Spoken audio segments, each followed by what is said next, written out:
Mas, enquanto isso, a gente vai refletir sobre a aprovação na CCJ e essa votação da indicação de Jorge Messias no plenário. Para isso, a gente recebe um convidado especial, o doutor Fernando Cappano. Ele é doutor em Direito Constitucional, já participou várias vezes de programas aqui, inclusive comigo, no Visão Crítica. Doutor, seja muito bem-vindo mais uma vez. Obrigado pela gentileza em nos atender. Eu é que agradeço mais uma vez a oportunidade e sigo aqui à disposição. Perfeito. Doutor, queria, claro, pedir uma análise e reflexão a respeito do dia de hoje, a sabatina feita na Comissão de Constituição e Justiça, a aprovação do nome de Jorge Messias nesta comissão. Foi um placar justo, um placar apertado, mas como sempre vimos, né, aquelas perguntas longas, passaram por muitos temas e, no final, a aprovação do nome de Jorge Messias. Algo diferente daquilo que o senhor esperava? O que é preciso considerar em relação à figura de Jorge Messias? Se notabilizou, por último, na Advocacia Geral da União e foi o indicado do presidente da República para substituir Luiz Roberto Barroso. Gostaria de escutá-lo. Bom, antes de mais nada, óbvio, nenhuma novidade. Geralmente, essas indicações, especialmente as indicações de relevo, por exemplo, essa que é talvez, até porque bem sabemos como o jogo é jogado na atualidade, essa é talvez uma das indicações mais relevantes e mais substanciais para o jogo político que se desempenha e que se desenha lá em Brasília. Nós já sabemos que, muito provavelmente, quando o nome de qualquer é submetido ao crivo, por exemplo, da CCJ lá no ambiente do Senado Federal, esse nome já tem chances políticas, grandes chances políticas de ser, obviamente, aprovado, porque o acerto é feito de maneira prévia, né? Não é só agora na indicação do ministro Jorge Messias, foi assim em pelo menos as 15 últimas indicações, se a gente considerar apenas não somente o modo como elas foram trabalhadas nesse século XXI aqui, desde que o Supremo Tribunal Federal passou a desempenhar um papel muito mais robusto do ponto de vista político do que desempenhava ali na década de 90. Então, nós já sabíamos que o nome do ministro Messias era um nome que muito provavelmente já estava acertado para ser aprovado, isso é fato, ainda que eventualmente o placar tenha sido um placar relativamente apertado. Me parece que esse placar, do ponto de vista de distribuição de votos contrários e votos favoráveis, vai continuar lá no plenário do Senado. E o nome do ministro em si, a meu juízo, ele não destoa muito do nome de outros indicados prévios, né? Basta ver, por exemplo, o caso do ministro André Mendonça, que também teve, em alguma medida, uma carreira análoga à carreira do ministro Messias, né? E, portanto, essa tem sido uma toada muito contumaz por parte de quem tem o munus constitucional de indicar estes nomes, que é o presidente da República, né? E a questão me parece que talvez seja exatamente essa. Nós precisamos, a meu juízo, repensar o modo como a gente, por exemplo, indica um ministro do Supremo, e talvez pudéssemos nos aproximar de outras democracias cuja indicação tem aí uma metodologia bastante distinta da metodologia que a gente adota aqui no Brasil. Doutor Fernando Cappano conversando ao vivo aqui com a gente. Os nossos comentaristas farão perguntas também, doutor. Vou passar para o Cristiano Beraldo. Você, Beraldo.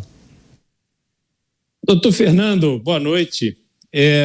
Hoje a gente assistiu, né, essa sabatina em que fica configurado que os requisitos para ingressar no Supremo Tribunal Federal realmente mudaram por completo, né? Se a gente observar só a Universidade de São Paulo, no Lago São Francisco, né, já ofereceu há não muito tempo assim grandes juristas ao Supremo Tribunal Federal, Alfredo Buzaide, Barros Monteiro, Sidney Sanches, e hoje parece não haver mais a preocupação em parecer, né, dar uma vestimenta, um ar de que essas indicações elas são baseadas naquilo que a Constituição espera. O senhor citou aí outros lugares que têm regras que são mais objetivas para a escolha dos ministros.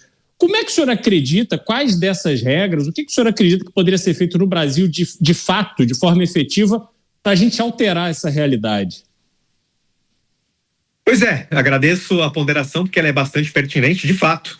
Nós tivemos aí num passado não muito longínquo a indicação de nomes que tinham absoluto relevo. Você mencionou o ministro Buzaide, basta a gente relembrar ou a gente informar, para quem não sabe, que o ministro Buzaide foi o autor do nosso Código de Processo Civil que vigorou até 2016, né? Tanto que aquele código se chamava Código Buzaide. Então, basta este exemplo para a gente saber o quanto era importante a formação, o relevo e a substância jurídica para alçar a condição de ministro do Supremo. Mas, de novo, eu não vejo, sinceramente, a indicação do ministro Jorge Messias, do ponto de vista da sua carreira, destoando, por exemplo, do ministro André Mendonça, destoando, por exemplo, de alguns outros ministros. O próprio ministro Gilmar, nessa perspectiva, me parece que também tem uma carreira bastante análoga nessa perspectiva, embora o ministro Gilmar tenha aí um itinerário acadêmico bem mais robusto, isso é verdade. O problema não é o nome, o problema é o modo como a gente realmente compreende essa montagem do plenário do Supremo. E a indicação passou a ser essencialmente uma indicação política, longe de se preocupar se o sujeito é de fato um sujeito que tem estatura jurídica, por uma simples razão, porque hoje um único ministro do Supremo Tribunal Federal pode parar o país, o que não acontecia, por exemplo, até a década de 90. Na década de 90 nós tínhamos aí, por exemplo, a chamada Corte Moreira Alves. Ministro Moreira Alves representava esse momento do Supremo em que você não sabia quem eram os ministros do Supremo. Você não tinha ideia. Se eles andassem na rua, eram pessoas anônimas. E assim tem que ser no final das contas. Hoje não. Hoje um ministro é muito mais conhecido do que o camisa 10 da Seleção Brasileira de Futebol. E não pode ser desse jeito, né? E aí, falando, né, sobre outras experiências de outros países, nós temos, por exemplo, as previsões ali no âmbito da Constituição Espanhola, em que para concorrer ao cargo de ministro do Supremo, que tem mandato, digas de passagem, salvo melhor juízo, o mandato lá é de 12 anos, e 12 anos é período mais do que suficiente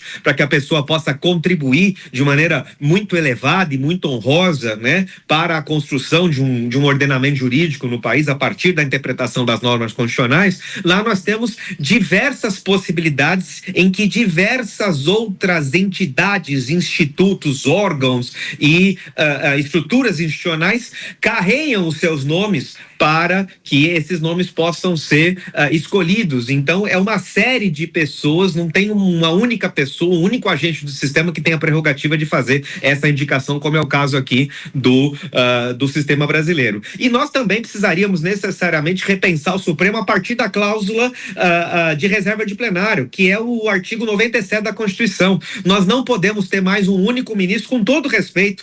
O Supremo prestou e prestará serviços relevantíssimos para o sistema democrático brasileiro. Mas nós não podemos ter um único ministro com poder de pauta, com poder de controle do que ele julga e do que ele não julga, e com o poder de exercício monocrático de jurisdição. Não existe lugar nenhum no mundo em que há essa possibilidade de que um único ministro, e não a corte como um todo, por isso eu falo da reserva de plenário, né, que precisa ser necessariamente reforçada. Precisamos de uma emenda constitucional dentro dessa lógica, né, em que o exercício monocrático de jurisdição, a não ser em casos absolutamente excepcionalíssimos, ele eventualmente tem que ser feito de maneira colegiada, ele tem que necessariamente ser uma pauta previsível, né? Basta saber, e de novo fazendo um paradigma aqui que me parece muito interessante, que a Corte Suprema Norte-Americana, que digas de passagem é modelo para nós em alguma medida, faz uma sessão administrativa por ano, em que nessa sessão administrativa se decide o que vai se julgar durante o ano. Aqui não, aqui cada semana nós temos uma novidade. Eu faço o teste das manchetes com os meus alunos de direito constitucional, eu falo para eles, vejam as manchetes de hoje, vejam as manchetes da Jovem Pan, por exemplo, e eu aposto com vocês que de cada 10 manchetes que os senhores dão, 8 tem a ver direto ou indiretamente com algum ministro ou com alguma questão que está tramitando no âmbito do STF. Isso é mal para o país, isso é mal para a nossa república. A gente precisa repensar não a indicação apenas, e sim o modo como o Supremo está institucionalmente desenhado no âmbito da nossa Constituição. Doutor Fernando Capano, queremos agradecer demais pela participação. Seguiremos nessa cobertura especial, naturalmente sempre contando com a sua participação.